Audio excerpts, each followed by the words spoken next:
What's going on, everybody? It's Centurion1307 from legionofgamer.com. You cannot deny the fact that the PlayStation 4 has totally taken this generation by storm. Outside of exclusives, Sony has also implemented some business strategies that have propelled them into this position. So let's discuss it all right now.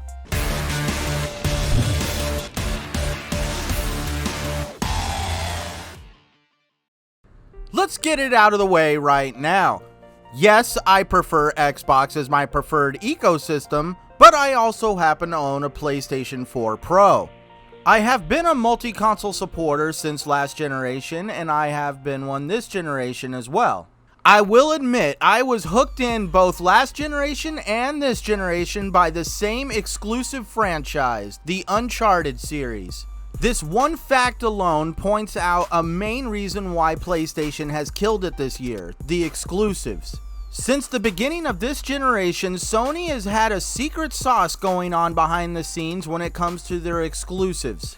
From the quality and polish of the graphics and gameplay to the story-driven polish of the narration that drives these games.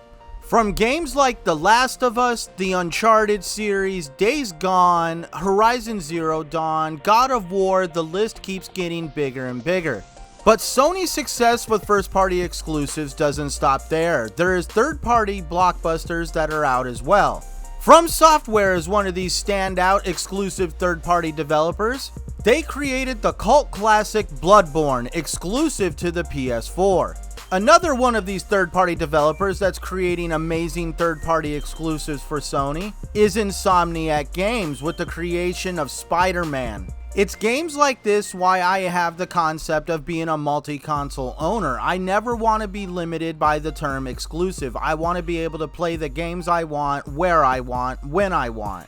Anything any brand can do to set itself apart from the crowd with either a game, a feature, a subscription service, helps create the identity of that brand. But exclusive games are just half the battle when it comes to gaming. There's marketing involved as well. Sony is really good at marketing a game and being very aggressive in how it's marketed towards their brand. There is numerous games out there that Sony owns the marketing rights to the game. When you own the marketing rights to a game, you get to dictate about every inch of advertising that is associated with that game. Even if the game is a multi-platform title, if Sony owns the marketing rights to it, during the pre-order phase, the only brand that will be advertised for that game will be PS4. If any other brand is advertised, the retailer could be subject to a fine. The information on these fines is due to an employee speaking out on a recent podcast. To keep this employee from getting in trouble at GameStop, because that's where they work, they will remain anonymous.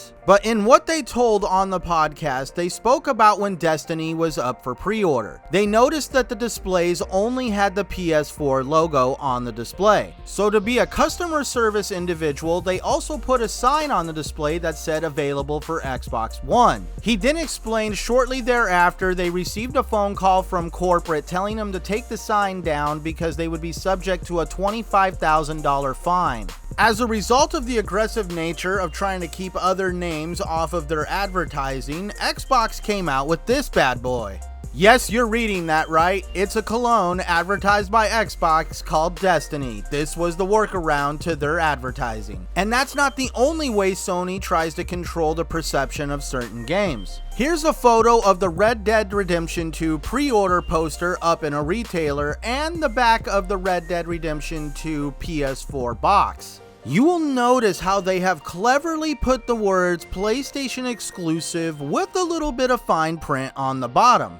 Anybody in marketing knows that the average person doesn't make it past the first two words, PlayStation exclusive. It's clever little tactics that PlayStation uses like this that create the idea that these games are exclusive to the PlayStation console only. But why do these tactics work for PlayStation when other guys who try these tactics get called out for them on the regular? I must point out when the entire world uproared over one of the most anti-consumer things that happened this generation. When the team at Square Enix revealed on stage that Rise of the Tomb Raider was going to be a Microsoft one-year exclusive, they couldn't get off the stage quick enough before fans and media were trying to eat them alive. The backlash from the media and fans got so bad that the project director, Daryl Gallagher, had to release an apology letter on the internet. Seriously, can you think of any other game where somebody had to come out and apologize for it being an exclusive? And a timed exclusive at that. I bring this up because of the soon-to-be release of Final Fantasy VII Remake. There is a lot of confusion going on right now whether this game is going to be multi-plat or exclusive to the PlayStation platform. The reason for this confusion is because there is reports from earlier this year saying that it's going to be multi-plat, and now there's reports from a few days ago saying it's going to be an exclusive. Is this just Square Enix needing to get their facts straight, or is this Sony controlling marketing once again? But marketing isn't where it ends either. Sony still gets exclusive stuff on games that aren't just exclusive to their platforms, like skins and raids in Destiny, cosmetic items in Red Dead Redemption 2, early map pack access in Call of Duty. I want to thank you for checking this video out today and seeing the facts on how PlayStation has won this generation hands down. Xbox is still my preferred platform, but I do go over to PlayStation every now and then to experience one of these great exclusives. So tell me what you think down below in the comments. I'm really curious to take the temperature of the water on this situation. I feel like there has been a little bit of a double standard when it comes to this conversation. Microsoft does have exclusives. They might be on PC as well, but they're still exclusive to the Microsoft platform. You're not playing them on a PlayStation. But I will stand behind the fact that Microsoft does need to be a little bit more aggressive in how they market these games and acquire exclusive content for the third-party titles. But you can't deny the fact that they got their marketing rights for Cyberpunk 2077. So once again, thank you everybody for tuning in and listening to me, Centurion 1307, and until next time, game hard out there everybody, and thanks for watching. And please don't forget, I would appreciate it if you'd hit that like and subscribe button down below.